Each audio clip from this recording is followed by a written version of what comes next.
30 ans séparent le congrès de Versailles et l'Assemblée générale des Nations Unies en 1947, 30 ans ou 29 ans, peu importe, et 28 ans même, c'est la musique de Saturne.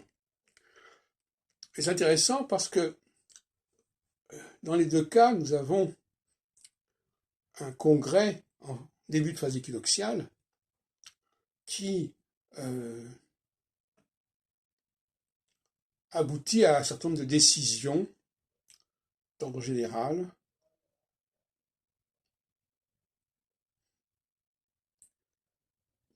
concernant l'ordre du monde en quelque sorte. D'ailleurs, en 1918, en 1917, on a déjà la déclaration Balfour qui concerne l'établissement d'un foyer juif en Palestine. Et donc 30 ans après, on a en 1947 la décision des Nations Unies d'accorder au moins une partie de la Palestine aux Juifs, et quelques mois plus tard, en 1948, c'est la déclaration d'indépendance et la création d'un État qui va prendre le nom étrangement d'Israël. Alors, ça montre bien que ces périodes équinoxiales sont des périodes tout à fait remarquables, où beaucoup de choses se décident. Alors, évidemment, par la suite, on peut remettre en question cela.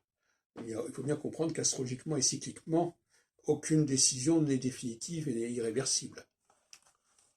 Mais ce qui est intéressant, c'est que nous sommes actuellement à nouveau en phase équinoxiale et que il y aura probablement, on peut penser, peut-être une forme de congrès au niveau des Nations Unies ou ailleurs qui mettrait fin aux situations actuelles de conflictualité. C'est ce qu'on peut prévoir, disons. Alors c'est intéressant parce que André Malraux, lui, prévoyait surtout des guerres, des conflits.